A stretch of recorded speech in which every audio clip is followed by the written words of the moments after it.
Bharatiya Janata party कर रही है। जो कहा था सो करके दिखा दिया।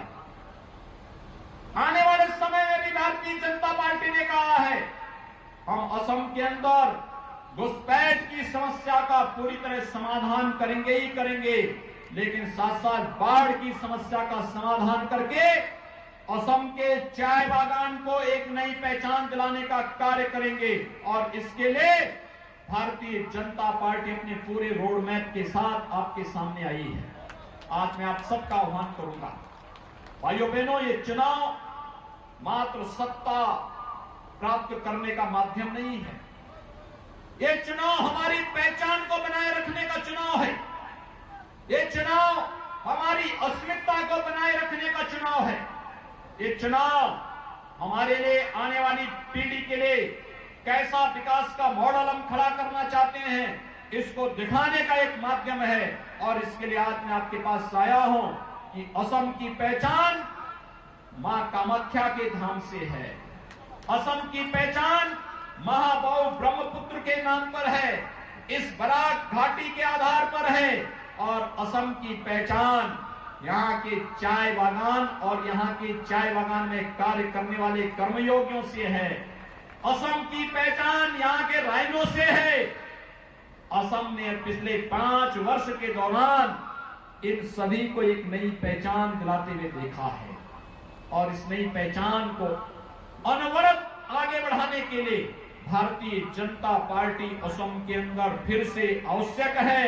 और इसके लिए श्री सर्बानंद सोनोवाल के नेतृत्व में भारतीय जनता पार्टी की सरकार असम के अंदर जिस मजबूती के साथ कार्य कर रही है, यह मजबूती एक एक घर को आवास उपलब्ध कराने, हर एक घर को स्वच्छता मिशन के साथ जोड़ने, हर एक परिवार को सौभाग्य योजना के साथ जोड़ने, उजाला योजना के साथ जोड़ने, उज्ज्वला योजना के साथ जोड़ने, आयुष्मान भारत की योजना के साथ जोड़ने और जल जीवन मिशन के अंदर हर एक परिवार तक शुद्ध पेयजल की आपूर्ति जल जीवन मिशन के अंदर कब किया जा सके, इसके लिए डबल इंजन की सरकार आवश्यक है। केंद्र में मोदी जी और असम के अंदर सर्बानंद सोनोवाल के नेतृत्व में भारतीय जनता पार्टी की सरकार एक बार फिर से आकर के असम को विकास की नई ऊंचाइयों की तरफ ले जा सके, इस विश्वास के साथ आज आप सबसे अपील करने के लिए मैं एक बार फिर से असम की धरती पर आया हूं। मैं आप सबका आह्वान करूंगा, आप सब भारतीय जनता पार्टी के हमारे उदार बंद से प्रत्याशी, लोकप्रिय प्रत्याशी श्री मिहिरकांत सोम को, जिन्होंने 5 वर्षों तक बहुत अच्छा काम किया। मिहिरकांत सोम जी रही, आप लोग मिहिरकांत सोम जी के समर्थन में हैं। दोनों हाथ मिला करके बोलेंगे मेरे साथ, दोनों हाथ मिला करके बोलेंगे। जहां तक मेरी आवाज जा रही है, इधर भी, इधर भी, इधर भी, उधर भी, सभी और पीछे भी स्टेडियम के अंदर बैठे हुए लोगों से मेरी अपील होगी, दोनों हाथ मिला करके मेरे साथ बोलेंगे जय जय श्री राम, जय जय श्री राम, जय जय श्री राम।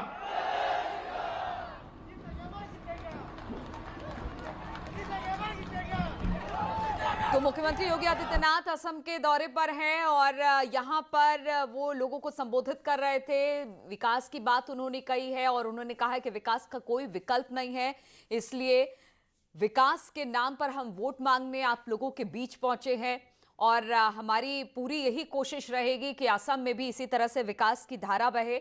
और यही वजह है कि बीजेपी के जो चुनाव को लेकर कैंडिडेट है उनके लिए उन्होंने वोट मांगा है।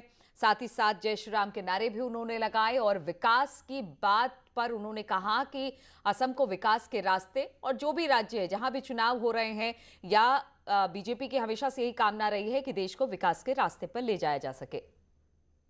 कार्य करने वाले, चाय बागान में कार्य करने वाले जितने भी हमारे सहयोगी गण हैं, जिन्होंने असम को मां कामाख्या और महाबाहु ब्रह्मपुत्र की तर्ज पर यहां की चाय बागान से निकलने वाली चाय की मोहक सुगंध से इस घाटी की ओर बरबस आकर्षित करने के लिए बाध्य किया है। उन सभी कर्मयोगियों का भी मैं हृदय से अभिनंदन करता हूं, उन सबका स्वागत करता हूं। यहां पर कार्य करने वाले, चाय बागान में कार्य करने वाले जितने भी हमारे सहयोगी गण हैं, जिन्होंने असम को मां कामाख्या और महाबाहु ब्रह्मपुत्र की तर्ज पर यहां की चाय बागान से निकलने वाली चाय की मोहक सुगंध से